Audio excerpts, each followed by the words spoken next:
Viaje en la Greyhound de Paul Auster. Sería a finales del mes de mayo o principios de junio cuando tomé un autobús en Reno. Era el año 1937.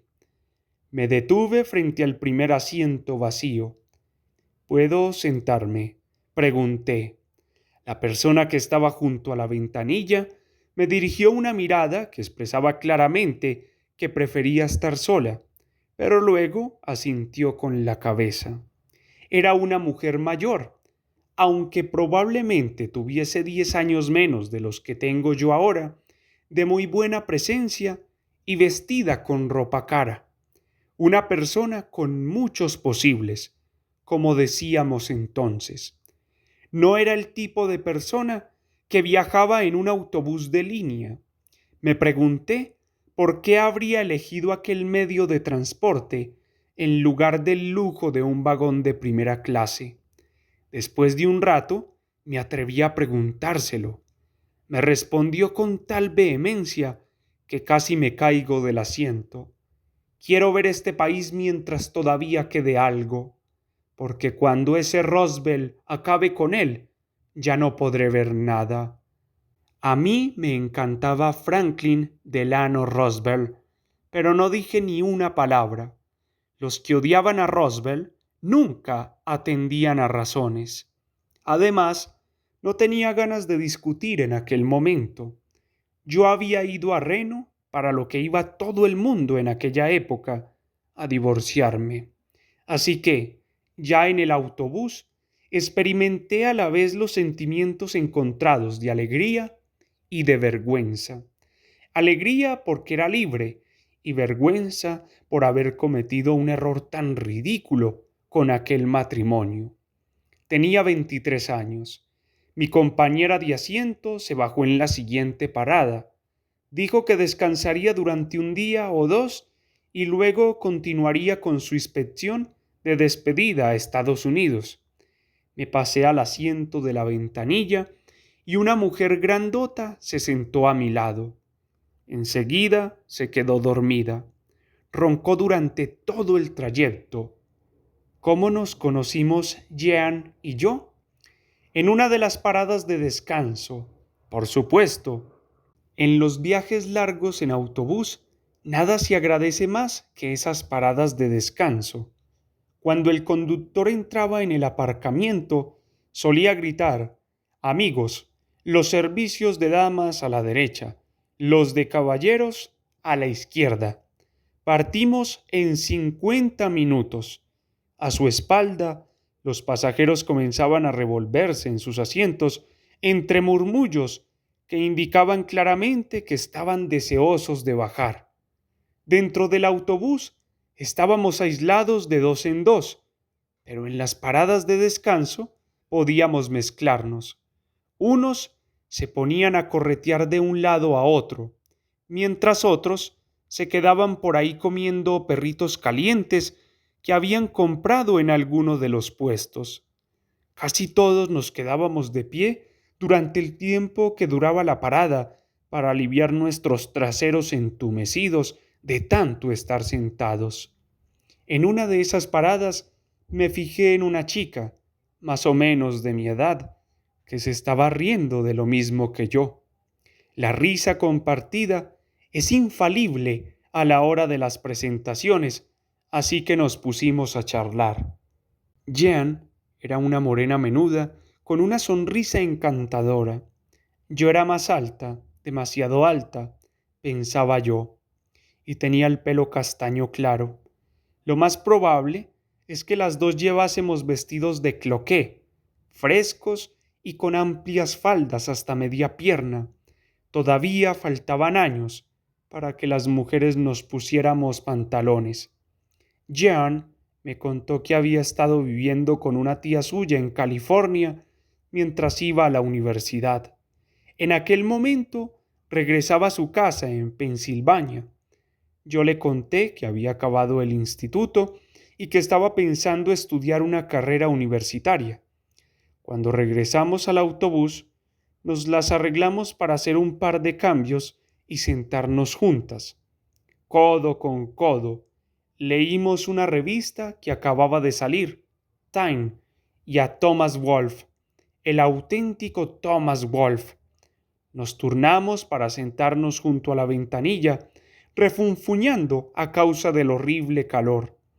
Por el enorme parabrisas delantero veíamos cómo la autopista de 2 carriles se disolvía en brillantes espejismos, formando lagunas de aguas tranquilas y frescas que nunca lográbamos alcanzar.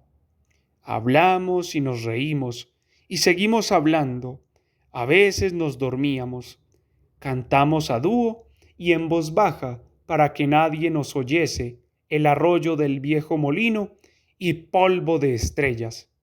Jean me contó que todavía no se había enamorado de verdad, que solo había tenido algunos escarceos amorosos. Quería ser profesora porque, según ella, si eres capaz de enseñar, eres capaz de hacer cualquier cosa. Le hablé de mi divorcio. Se quedó sorprendida, pero al mismo tiempo fue comprensiva. Empecé a darme cuenta de que aquella jovencita tenía una increíble seguridad en sí misma, mientras que yo sentía un gran desasosiego y no sabía muy bien qué hacer. Durante un viaje largo, los pasajeros tienden a cansarse, a oler mal, a sentirse incómodos y malhumorados. Jean y yo decidimos que necesitábamos tomarnos un descanso, así que nos quedamos a dormir una noche en Omaha, Nebraska. Allí subimos y bajamos por preciosas calles inclinadas a la sombra de grandes montañas. En Omaha aprendí que respirar podía ser un placer sensual. A la mañana siguiente volvimos a subirnos al autobús y el resto del viaje se pasó en un suspiro.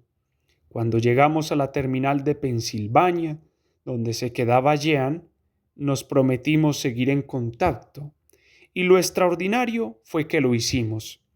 Durante 62 años nos escribimos 1 o 2 veces al año de un extremo al otro del país. Jean se enamoró de un día para otro de un militar al que hacía 9 años que conocía. Se casaron y se trasladaron a vivir al sur de California. Yo volví a casarme y esta vez las cosas me fueron mucho mejor. A principios de 1999, mi amiga sugirió que nos viésemos. Yo dudé en aceptar, pues tenía miedo de que fuera a estropearse el bonito recuerdo de una amistad tan larga. Pero Jean insistió y ahora me alegro de ello. Decidimos pasar juntas un fin de semana de agosto.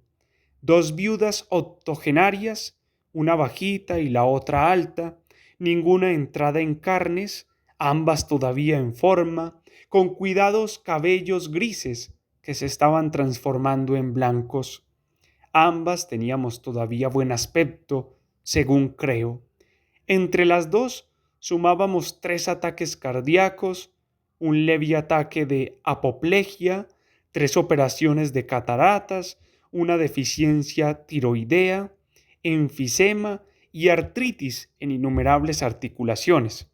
Las dos tomábamos nuestras pastillas solidariamente, teníamos nuestras gafas siempre a mano y andábamos pausadamente pero sin bastón. Ninguna necesitaba audífono.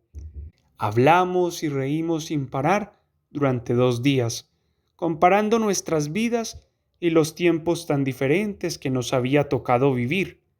Le hablé de mis 2 hijos, de los que estoy muy orgullosa, y de mi carrera, con la que me sucede lo contrario, puesto que quedó en nada después de un pobre éxito pasajero. Jean se había alcanzado un puesto destacado, había fundado y dirigido una organización de ayuda a las personas jubiladas para que encontrasen nuevas formas de seguir siendo útiles. Fue elegida para integrar un comité nacional que analizaba la situación de las personas de la tercera edad en todo el mundo. Había viajado a China, a Rusia y a Sudamérica. En nuestra cena de despedida, el domingo por la noche, surgió una pregunta Si pudiéramos volver a vivir otra vez nuestras vidas, ¿volveríamos a vivirlas exactamente igual, sin cambiar ni el más mínimo detalle? Jean dijo que sí. Yo dije que no. Nos quedamos mirándonos. ¿Y eso qué significa? Preguntó ella.